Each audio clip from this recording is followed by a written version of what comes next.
Old basements and attics might instill a certain level of creepiness into most people, but it's often said that one man's trash is another man's treasure. As I dug into the dark recesses of forgotten artifacts and misplaced memories, I stumbled upon a glowing tome of knowledge.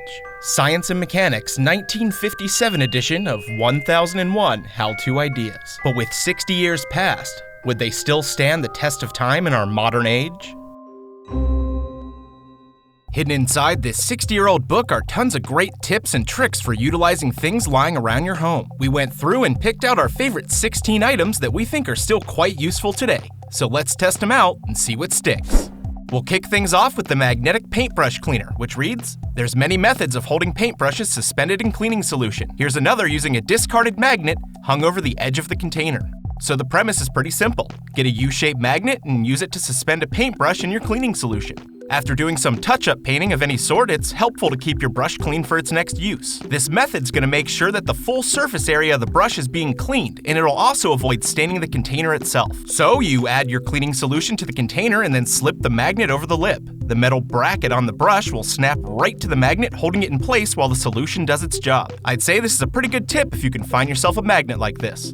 If you've got large furniture to move and want to avoid scratching your floors, this tip reads, you can easily move the object around the room by first placing flattened milk cartons under each foot of the object. Seems simple enough. I pulled an egg carton out of my trash and cut it up into 4 pieces. Then it's just a simple matter of crushing them all flat. Place the carton pieces under each leg of the object that you want to move, and then push it to wherever it needs to go. If you don't have sliders or casters, this can save your floor and make quick work of moving heavy objects. Sliderific. When you're working in a dark area that has no lamp, sometimes you need to quickly mount a flashlight to see what you're doing. This tip reads, to keep a flashlight beam directed upward while keeping your hands free, attach a flashlight to the spout of a large funnel with a rubber band. So let's try it. Using a rubber band, attach the flashlight to the spout of a funnel or grab a full 2-liter bottle as that'll work as well. When you adjust where the rubber band is on the flashlight, you can easily change the angle of the light beam for your convenience, making quick work of tasks in a power outage or perhaps in a dark closet.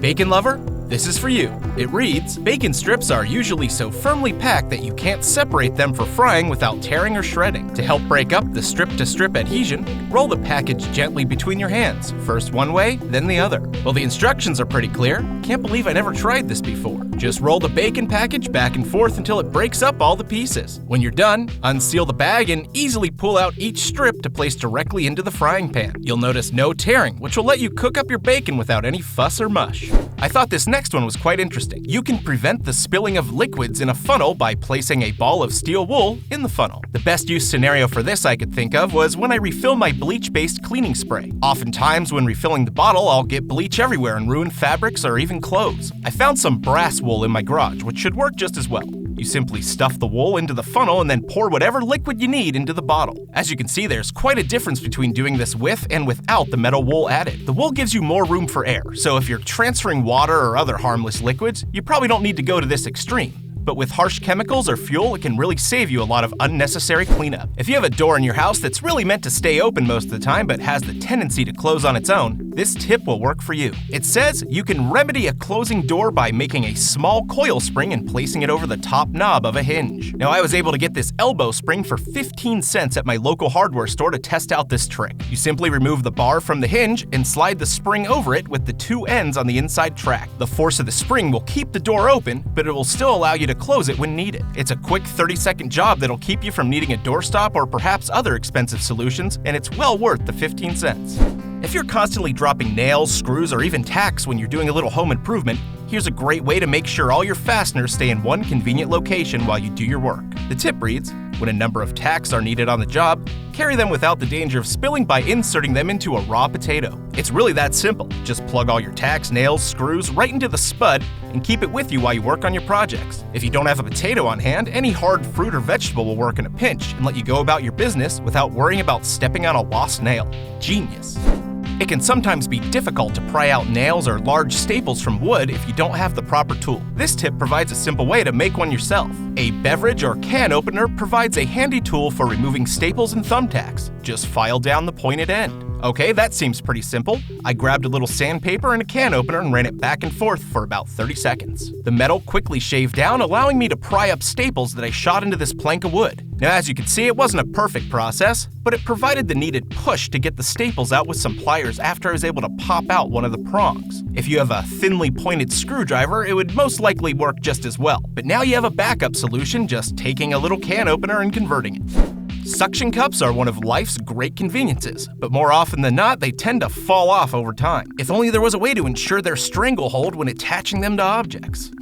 Let's consult the book. If brackets fitted with suction cups don't grip a smooth, slick wall properly, try rubbing the rim of the cup with a little glycerin. Excellent. You know what contains glycerin? Hand soap. Get a little soap and pump a dot into the suction cup. Now press it to the surface as usual, and it'll stick with a force stronger than 1,000 angry suns. Well, perhaps not that intense, but it will certainly keep its grip much longer and enable you to use them as intended.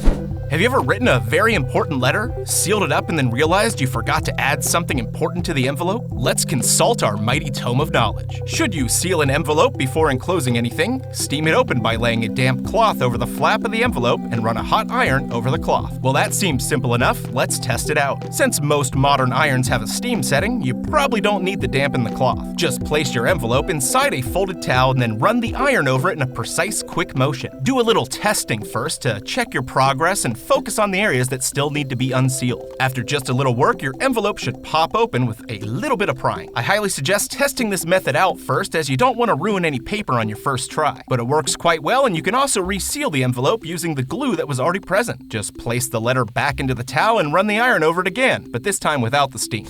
Here's a quick one that doesn't need much explanation. It reads, place a piece of steel wool in the drain opening. Loose hairs will cling to the wool when water runs out, and it can be removed to prevent a clogged drain. I decided to use brass wool again since it doesn't rust, which means I can reuse it over and over. You simply place it in the open drain and leave it be. Since I don't have any extra hair laying around, I decided to demonstrate this using blades of grass. It's fairly simple. The wool will serve as a catch-all for any foreign objects heading down the drain. You merely pop out the wool occasionally and empty its contents into the trash bin. This will keep your pipes running smooth and make Drano a thing of the past.